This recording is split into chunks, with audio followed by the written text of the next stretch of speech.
Guys, welcome to Tronic Synergy, where we do fun projects all day, all time, and today we have done it again. This is a one direction motion sensor. It's a really cool fun project that you can do at home just for the fun of it, or to implement in various circuits that you are building for projects. So what it simply means is that when an object moves from one direction to the other, then it's going to record that motion, and if the object moves in the opposite direction from the one that is configured, then it does not record that motion. So my setting is that when an object moves from this point, which is on my left side, to this point, which is on my right side, then it's going to record. Then if an object moves from this point right to left, then it's not going to record. So the recording is done by CD4017. It's a Johnson decade counter, meaning once the delay is on, it cannot be turned off unless you have tampered with the reset pin of that integrated circuit. So I'm going to lower my light and show you what I mean. So I'm going to use this tester and pass it from here to here and show you how it records that motion. So I pass it, it records,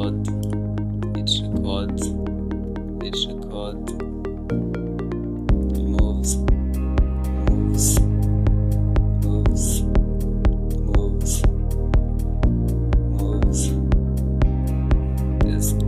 There's an LED right there that's not really working. It moves.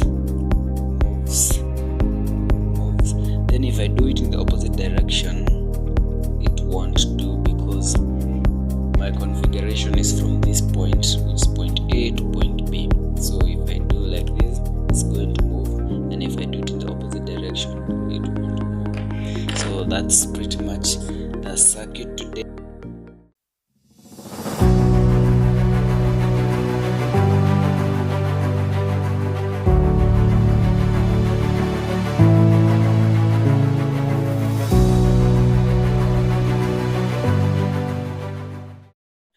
So hello guys, welcome to Tronic Synergy, and today we are going to show you how to make a one direction motion sensor, and this just for the fun of it, just to enhance the normal motion sensor and how it works. So for this you're going to require some infrared sensors right here. There's infrared emitter and infrared sensor. Also on this other end there's infrared emitter and the sensor right here. So and they have their various resistors. So for the infrared transmitter or emitter, I'm using 2 kilo ohm 2.2k resistor, and for the receiver I'm using 5.6k. That's the same in this other end. You're also going to need some various comparators. These are two comparators, but then one integrated circuit called the LM358, which is a dual comparator. So one comparator is going to compare the voltage being released at this point from this sensor, and the inverting input will be from V reference. Then it's going to be driving this transistor, which will be turning on this NE555 set at monostable mode. And the other one is also going to be checking out the input from the output from this sensor right here, and then the inverting input comes from the V reference R13. So pretty much that's basically the function. So this will be driving a transistor, and that transistor will also be driven by another transistor, which gets its signal from the output of this monostable mode, which will be turning on this timer, which is in astable mode or oscillator mode, taken as the clock of this CD4017. You can see here the output pin number 3 will be taken as the clock in this CD4017. So yes, so that's basically the function, and this CD4017 has just connected it just as usual how we connect CD4017 and the 10 LEDs output with their various resistors to protect them. So that's basically the function of this. Basically what I've made here. These two capacitors right here, the first capacitor is for this monostable, and it's the one that is going to be turning this uh, timer on. Once something has passed here, it's going to be turning this NE555 according to the capacitance.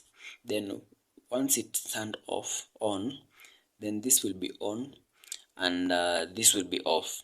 So once that object passes from this point and then passes again at this point before this time ends, then it means that this will be turned on once the object passes through this other sensor, and it's going to light up this on. So this will be on and turning the NE555 clock on, which will be turning the LEDs on.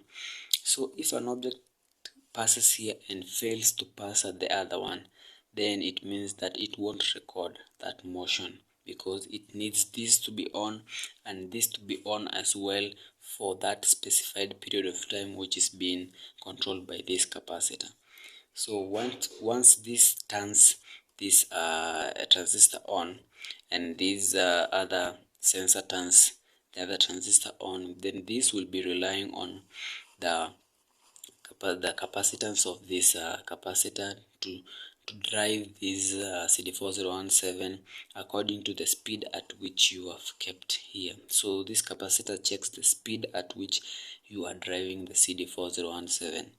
So that's basically what it's not complicated, it's just very simple, just the usual integrated circuits. You're just playing around with them, juggling your mind here and there. So my circuit is right here. I'm using a 5-volt power supply to make this project. 5-volt power supply, and as you can see, that's basically what I've made here. What I've drawn is just what I've made here. You can see this is the sensor, the transmitter is this white one, and this black one is the receiver, and on this other end there's also the transmitter right here and the receiver right here. The 10 LEDs are right here and their resistances. So this is for CD4017, which is driving these LEDs. We have the first timer right here, which is the stable mode, oscillator mode. We have the second NE555 right there, which is in monostable mode, and we have our LM358, which is our dual comparator, the one that we talked about, our dual comparator. And our V references, these R10 and R13 are right here. These silver potentiometers are our V references, which are set to a specified voltage. So these are the transistors that you're seeing down here, these two ones, and these are the ones. So there are 3 in total. This 1, 2, 3, they are right there. Our first capacitor right here is this one. It's 220 microfarad, and our stable capacitor, this one, is right here, is our 100 microfarad capacitor. So that's basically everything, and yes, so it's that simple. And yeah, you can power it on. I'm using a 5-volt power supply. You can use from 3 volts, but not below 3 volts, and maybe a maximum of 9 volts to get the best output. So I'm going to turn it on, and I'm going to turn my camera light off, because my camera tends to also produce some infrared light, so it's going to tamper with my output once I use it as it is. So I'm going to turn off my light and demonstrate. So yes, so I can demonstrate now. I'm going to use this tester.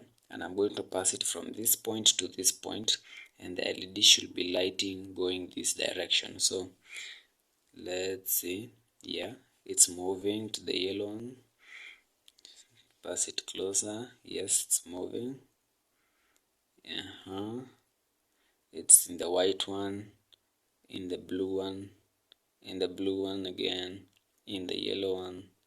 So that's basically how the circuit should be working. From point A to point B, it should be turned on. Then if I do it in the opposite direction, it should not do anything. As you can see, nothing is happening.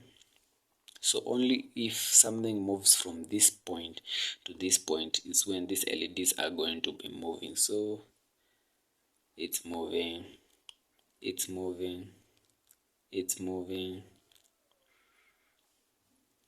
it's moving, it's moving. Then if I do it in the opposite direction, it's not moving.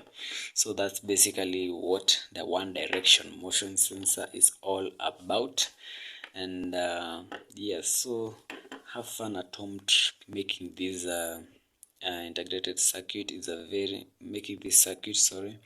very fun project to do at home, and you can use it in your various areas in which you are specializing in. So maybe you can put it in a door, and if someone moves in, then it's going to record how many people moved in at a specified period of time.